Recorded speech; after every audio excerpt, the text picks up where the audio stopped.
নমস্কার, আমি শ্রী শিবব্রত ভারতী।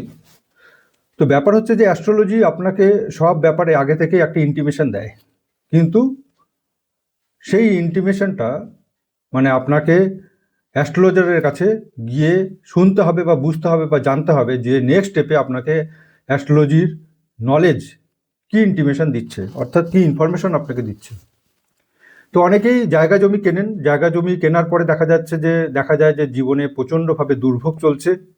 তার কারণ হলো সেই জায়গাটা আপনি কিনেছেন, কিন্তু সেই জায়গাটা কোনো কারণবশত অকুপাই হয়ে আছে, আপনি সেটাকে অ্যাক্সেস করতে পারছেন না, কিংবা সেই জায়গা জমির উপরে কোর্ট কাচারি হয়ে সেটা বন্ধ হয়ে যাচ্ছে। মানে সেই জায়গাটাকে আপনি টাকা ঢুকে গেছে, কিন্তু সেই টাকা হাত থেকে বেরিয়ে গেছে, কিন্তু সেই জায়গাটা আপনার হয়নি, বা হলেও সেটাকে আপনি অ্যাক্সেস করতে পারছেন না, কোনো লিগাল ম্যাটার এসে সেই জায়গাটা আপনি ডিস্টার্ব হয়ে গেল।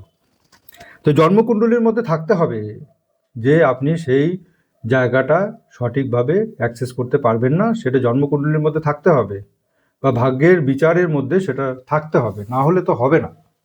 তা আপনার জন্মকুণ্ডলীর মধ্যে যদি থাকে, সেই জায়গাটা আপনি ভালো করে ভোগ করতে পারবেন, কিন্তু দেখা যাচ্ছে যে সেই জায়গাটা আপনি ভোগই করতে পারছেন না, এটা কোনোদিন হতেই পারে না। জন্মছক যা বলে একদম সঠিক কথাই বলে, ঠিক আছে? আমরা বুঝতে পারি না বা পড়তে পারি না, সেটা আমাদের ভুল, ঠিক আছে? কিন্তু জন্মছক যা বলবে সেটা সঠিকভাবেই বলবে, ঠিক আছে? তো অনেকেই জায়গা জমি কেনেন, সেই জায়গা জমিতে দেখা যাচ্ছে যে আপনার কোটি টাকা ইনভেস্ট হয়ে গেছে, কিন্তু সেই জায়গা আপনার হাতে এসে পৌঁছায়নি, বা কিছু লিগাল ম্যাটারে আপনি স্টপ হয়ে আছেন বা ফ্রড হয়ে গেছেন। তো আপনার জন্মকুণ্ডলীর মধ্যে দেখা যাবে যে 4th হাউস প্লাস মঙ্গল, এই দুটো জায়গা জমির সাথে লিঙ্ক। 4th হাউসের লর্ড প্লাস মঙ্গল, এই দুটো জায়গা জমির সাথে লিঙ্ক। এরা যদি কোনো কারণবশত শনির সাথে যুক্ত হয়ে অষ্টম ভাব এবং দ্বাদশ ভাবের সাথে যুক্ত হয়, তাহলে কিন্তু আপনি জায়গা জমিনে বিরাট বড় সমস্যায় পড়তে পারেন, ঠিক আছে?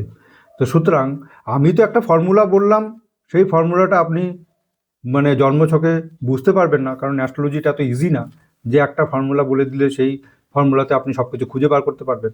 তো আপনার যে নিয়ারেস্ট অ্যাস্ট্রোলজার আছেন, তার কাছে গিয়ে একবার পরামর্শ নেবেন অবশ্যই, যে আমি যে জমিটা কিনতে যাচ্ছি, সেই জমিটা কি আমার জন্য সময়টা ফ্রুটফুল হবে কি হবে না, আমার বড় ধরনের কোনো সমস্যা বা কোনো রং ইনভেস্টমেন্টের মধ্যে পড়বো না তো, উল্কা কোনো ঝামেলা অশান্তির মধ্যে জড়িয়ে যাব না তো।